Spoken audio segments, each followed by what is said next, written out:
YouTube कम से कम इस दौर में एक ऐसा माध्यम तो है ही जहाँ पे कमज़ोर से कमज़ोर व्यक्ति अपनी बातें यूट्यूब पर कहता है।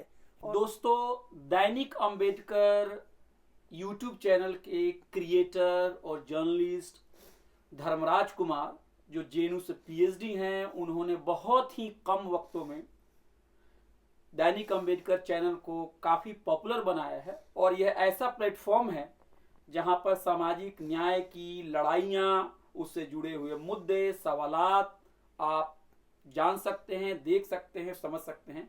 आइए आज हम धर्मराज जी से पूछेंगे कि एक अंबेडकरवादी को यूट्यूब पे अपना नाम स्थापित करना, वंचितों की आवाज़ बुलंद करना कितना मुश्किल है और कितना आसान है। नमस्कार साथियों, और बहुत बहुत शुक्रिया भाई जी आपका।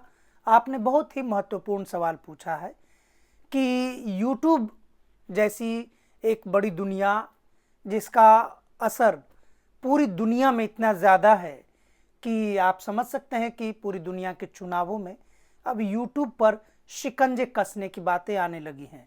लेकिन मैं इतने बड़े मुद्दे पर बात नहीं करूंगा, मैं सीधे उस सवाल पे आऊँगा जिस पे अभय जी ने सवाल पूछा है कि यूट्यूब का इस्तेमाल सामाजिक न्याय के मुद्दों को समझने में और सामाजिक न्याय के समस्याओं को उठाने में कैसे करें। जेएनयू में पढ़ते हुए जो मेरी पीएचडी है, मेरा एमए है, मेरा एमफिल है, साहित्य, कला, अनुवाद, सिद्धांत, आलोचना, दलित साहित्य, इन सब क्षेत्रों से जुड़ा हुआ है। जब इन सारे विषयों के अध्ययन करते हुए मैंने गंभीरता से सोचा कि समाज में बदलाव की गति धीमी क्यों है, सामने से यह दिखने लगा आसपास के चीज़ों को देखकर, जिसको हम कहते हैं स्टेट एपेरेटसेस, कि कैसे सत्ता सारी चीज़ों को अपने नियंत्रण में रखती है। आप जो अखबार पढ़ते हैं, जो आप समाचार सुनते हैं, बल्कि आप जो गाने सुनते हैं अपने मनोरंजन के लिए, वो सारे जो तरीके हैं, अभिव्यक्ति के रास्ते हैं, कहीं ना कहीं से उस पर सरकार का शिकंजा कसा होता है। जो अखबार सच लिखते हैं वो बंद हो जाते हैं, जो प्रोफेसर सच क्लास में पढ़ाते हैं उन्हें सस्पेंड कर दिया जाता है, जो लोग गाने लिखते हैं, आप पढ़ेंगे तो आपको पता होगा बहुत सारे ऐसे गाने, कवि जेल में भेज दिए गए। कवि का काम है कविता लिखना, कविता से किसी सरकार को डर क्यों लग सकता है।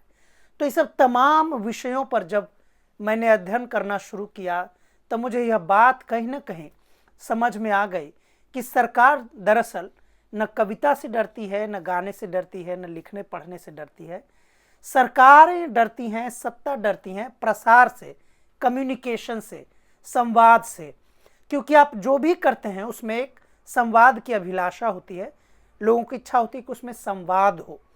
जब संवाद की बातें होती हैं, वहीं से सत्ता को, यानी जो दानवीय सत्ता है, भारी सत्ता है, उसको चुनौती मिलती है। इसीलिए मैंने सोचा कि यूट्यूब कम से कम इस दौर में एक ऐसा माध्यम तो है ही जहाँ पे कमज़ोर से कमज़ोर व्यक्ति अपनी बातें यूट्यूब पर कहता है।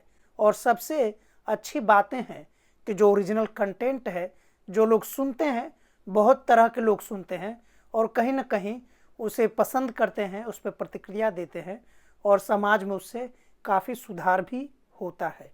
निराशा में जाने की ज़रूरत उतना नहीं है जितना एक ज़माने में होती थी।